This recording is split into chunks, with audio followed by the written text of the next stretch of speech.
Welcome to Trek Trav. This is Trav. We're talking about the Orville, the Star Trek that isn't Star Trek, like Galaxy Quest, but for 3 seasons.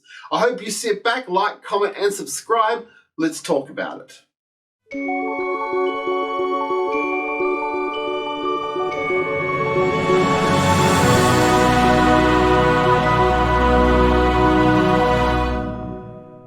The Orville is in its 3rd season. It has established itself as a science fiction show that is moderately popular, especially with Star Trek fans. Ed, have a seat. I have good news. There's a ship available, the USS Orville. Ever since I was a kid, I have wanted to serve on an exploratory vessel. You're nobody's first choice for this job, but we have 3,000 ships to staff, and we need captains. Can I have one of these mints? Those are marbles. We're giving you one last chance.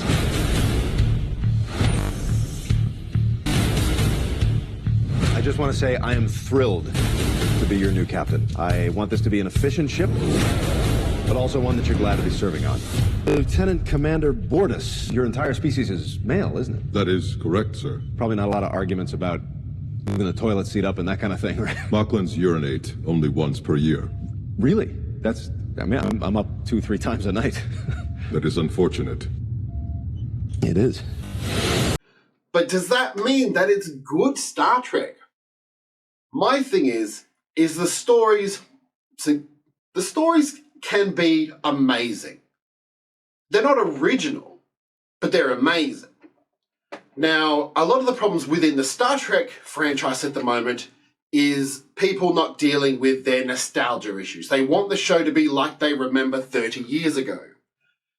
We're not 30 years ago, so Star Trek Discovery, Strange New Worlds, Prodigy, Lower Decks, Picard plays on the nostalgia, but the other shows are very much trying to move into the 21st century. The problem with Star Trek, when Enterprise ended, was that the show had become kind of stale and formulaic, and everyone was sort of used to where it would go. And what we ended up getting was a lukewarm version of Star Trek. Brannon Braga and Rick Berman even said that they're no longer interested in making Star Trek at that time and they wanted to take a break.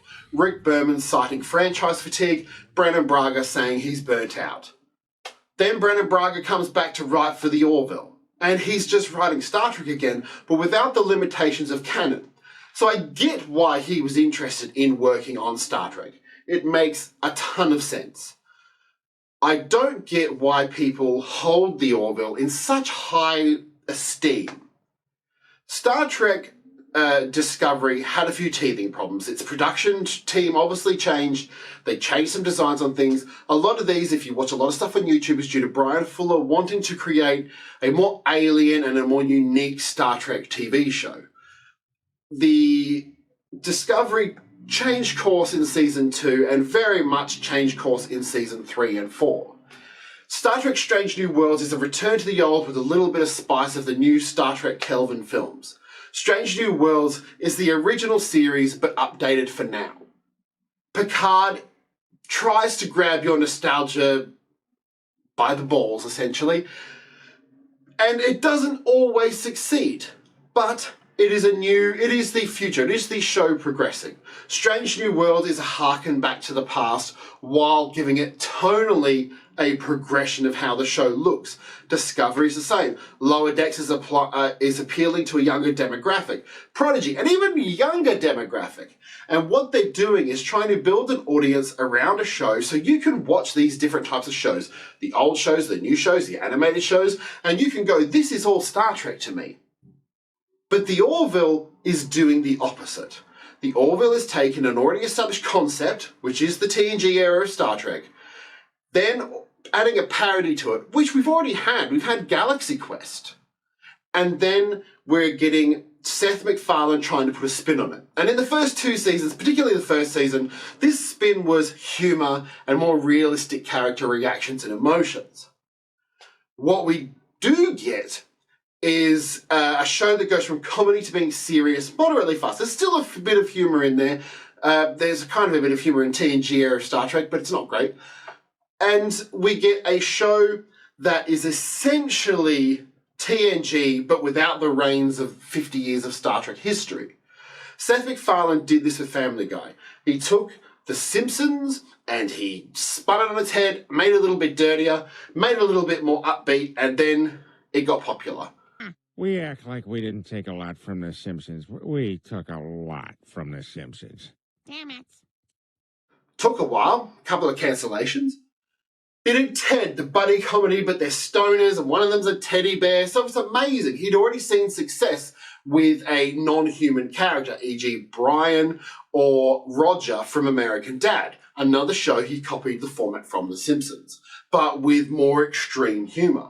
What we do have is Seth MacFarlane creating copies of these other shows that are enough like the original that those old fans come, and that also have his style of humour. So you're bringing his fans across from his shows, and you're bringing the fans from the shows that they're based on and putting them together. And it's a great marketing ploy. You're getting everyone in there.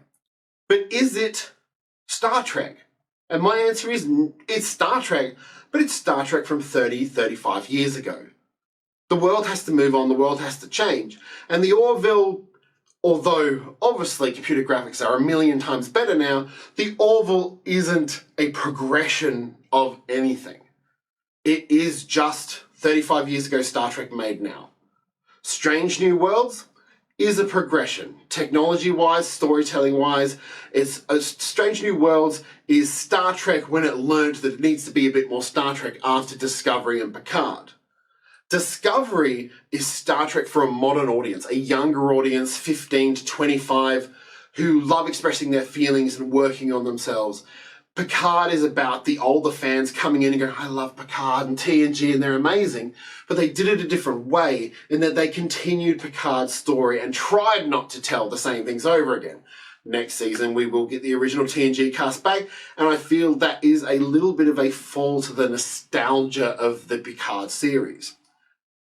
The Orville, while I enjoy it, and there are some brilliant episodes in the Orville, and don't think I don't like the show, I just think that it's not original in any sense or shape of the word. It's just TNG light.